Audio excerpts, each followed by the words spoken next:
안녕하세요. 강남역 1분 출구 1분 거리 김종률 아카데미 원장 김종률입니다. 이번 시간에는 좀 장난스러운 유튜브 영상 한번 찍어보겠습니다. 뭐 그렇다고 해서 완전 장난 아니고요. 제 블로그에 썼던 글입니다만 악플에 답하기라는 내용입니다.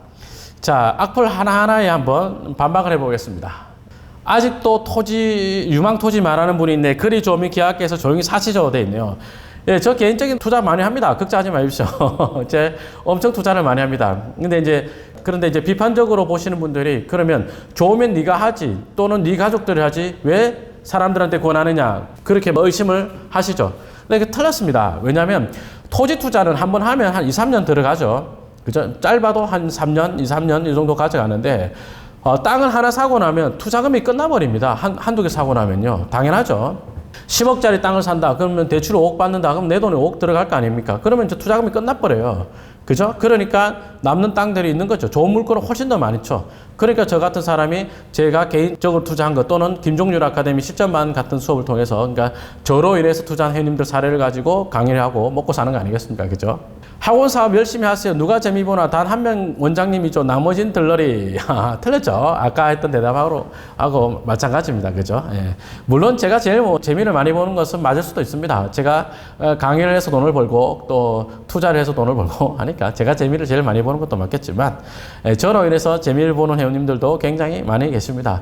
어제 차를 타고 어느 지역을 가다가 김종률 아카데미 오신 지가 몇 년 됐다 이런 이야기 하는데 예, 어제 낮에 만났던 회원님이 오신 지가 뭐 8년 됐다 이랬는데 또 다른 회원님도 나도 8년이다 예, 그렇더라고요. 그래서 오래되신 분들이 굉장히 많습니다. 김종률 아카데미 특히 이제 오래된 분들이 많은데 그 오래된 분들이 왜 들러리인데 그렇게 오래 있지는 않겠죠. 그죠? 일본하고 100% 똑같다. 옛날 얘기 하지 마 이러는데 와, 나 정말 나 지겹다 지겨워. 일본 이야기는요, 제가 부동산 투자를 처음 할 때 그때도 이야기 있었습니다. 제가 투자 공부를 맨 처음 시작할 때 과연 우리 부동산 시장이 일본하고 똑같이 흘러갈 것인가 이에 대한 고민을 가장 먼저 했습니다. 여러분들이 기회 되시면 이런 책 한번 읽어보시기 바랍니다. 금융투기의 역사 이런 책만 읽어보더라도 일본 낸다는 말이 쏙 들어갈 겁니다. 물론 이제 일본은 이제 프라자 합의 전까지 가격이 굉장히 많이 올라요. 자산 부동산 가격이 이렇게 완전 수직 상승을 했고 그 거품이 꺼지는 과정에서 쫙 빠졌던 거죠. 그러니까 우리나라는 그런 식의 상승이 있지도 않았습니다. 물론 이제 문재인 정부 때 집값이 굉장히 많이 오른 것은 사실이죠. 근데 이제 거기서 더 오르냐? 아니 그거는 그렇게 이야기하지는 않습니다. 저는 토지 이야기를 하지 않습니까? 그러니까 국내 전체적으로는 인구가 준다 어쩐다 하더라도 인구가 몰리는 지역이 있고 도로나 철도가 개통하는 지역이 있고 그 다음에 그런 걸로 인해서 규제가 완화되는 지역들이 있을 거 아닙니까? 그런데 땅값은 당연히 올라가겠죠. 그죠? 일본하고 똑같다는 것은 일단 완전히 틀린 이야기입니다. 그래서 일본하고 똑같이 그렇게 가파르게 올라온 적이 없습니다. 그러니까 문재인 정부 때 집값 그렇게 많이 오른 것도 일본만큼은 아니었다 하는 거죠. 그죠? 그리고 이제 일본이 프라자 합의를 하면서 그때 코레스 계약으로 알고 있습니다. 코레스 계약을 하려면, 그러니까 일본 정부를 믿고 외환 거래를 하려면, 수출을 하려면 일본 은행들이 이제 BIS 비율을 맞춰야 되니까 그러면서 자금 회수에 들어갔죠. 그러면서 이제 일본의 부동산들이 이렇게 많이 올랐다가 잃어버린 10년이 된 거 아닙니까? 그죠? 예. 그렇게 되어간 겁니다. 그러니까 우리는 뭐 은행의 자산 건전성이라든지 또는 일본처럼 이게 가파르게 오른 곡선이 없었기 때문에 이거 완전히 틀린 이야기입니다. 그러니까 20년 전에도 일본처럼 될 거라고 말하는 선후배님들이 정말 많았습니다. 정말 제 첫 직장 때 팀장 한 분은 일본 된다 하면서 집값이 오른 것은 이런 것 때문에 왜곡이다.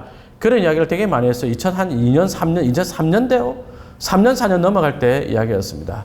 그래서 그분은 집 안 샀거든요. 지금 어찌 됐냐? 아직도 무주택자로 살고 있어요. 예. 그러니까 일본 따라간다면 20년 전에도 있었습니다. 저는 현혹되지 않을 겁니다. 대기업들이 왜 선제적으로 부동산을 팔았을까요? 젊은이들 빚구렁텅이에 그만 좀 밀어 넣었으면 좋겠습니다. 과거에는 이랬습니다는 이제 통하지 않는 세상입니다. 뭔 소리야, 이거. 예. 대기업들이 선제적으로 부동산 어떤 거 팔고 있죠? 한전부지를 현대와 현대자동차그룹과 삼성에 입찰을 해가지고 굉장히 높은 금액에 낙찰이 됐죠. 그죠? 예. 뭔 소리인지 모르겠네. 예. 그러니까 이게 지금 전체적으로 어떤 느낌이냐면 요게 써니유님 글로 마무리하겠습니다. 김종률님 책도 읽었거든요. 악플은 어차피 모르는 자들이 아는 척 떠들고 싶어서 하는 말입니다. 무시하세요. 잘 봤습니다. 예, 저 굉장히 공감합니다. 투자를 하는 사람만큼 깊이 있게 들여다보지 않고 그냥 뇌피셜로 일본 따라갈 거니까 또는 내가 부동산이 없단 말이에요. 없는데 가만 생각하면 안 좋을 것 같다라고 생각하는 거죠. 그죠? 그런 뇌피셜 가지고 이쪽 시장을 무시하는 경향이 있는 거죠. 그죠? 그렇게 하시면 투자의 어떤 기회를 놓치게 됩니다. 일본 따라간다고요? 예, 일본 따라가려면 일본 따라 먼저 그렇게 말이 안 되는 상승과 그 다음에 은행의 어떤 BIS 비율이라든지 이런 것들이 코레스 계약 때문에 BIS 비율을 높여야 되는 그런 경우에 처해져야 됩니다. 그래서 일본 따라가려면 앞단이 따라가줘야 되는데 앞단에 한게 없기 때문에 뒷단 같은 폭락 같은 것은 걱정할 필요 없다. 기우다라고 단정적으로 말씀드리겠습니다. 어떤 분들이 뭐 또 댓글 달기를 어쩌고저쩌고 해갖고 이제 안 된다라고 하길래 내 성질이 나가지고 당신 나랑 내기합시다. 그러면 이 댓글 이후에 내가 땅을 투자를 해볼 테니까 그 물건이 가격이 오르는지 안 오르는지 한번 내기해보자. 라고도 제가 한 적이 있었습니다. 예. 아무튼 대체적으로 하는 이런 악플 다시거나 일본 따라간다는 분들이 뇌피셜에 근거한 거죠. 깊이 있게 들여다보면 전혀 그렇지 않고 또 토지는 우리가 투자 대상으로 삼는 토지는 기본 전제가 호재가 있는 지역, 규제가 완화되는 지역 부동산이지 않습니까? 그죠? 예, 인구가 느는 지역, 예, 그런 데입니다. 그런 데이기 때문에 토지 가격이 올라가는 곳은 늘 있습니다. 휘둘리지 마시고 이런 악플 하시는 분들, 예, 남들처럼 열심히 공부해 보십시오. 이렇게 출판 강의했을 때 오신 분들 사인 받으러 이렇게 긴 줄에 서져 있는데요. 수업 듣고 공부를 해 보십시오. 그러면 그런 걱정 말끔히 사라집니다. 말끔히 사라집니다. 자, 이번 영상 여기까지 하겠습니다. 여러분 댓글 한번 달아주시고 좋아요도 한번 눌러주시기 바랍니다. 자, 또 뵙겠습니다. 여러분 고맙습니다.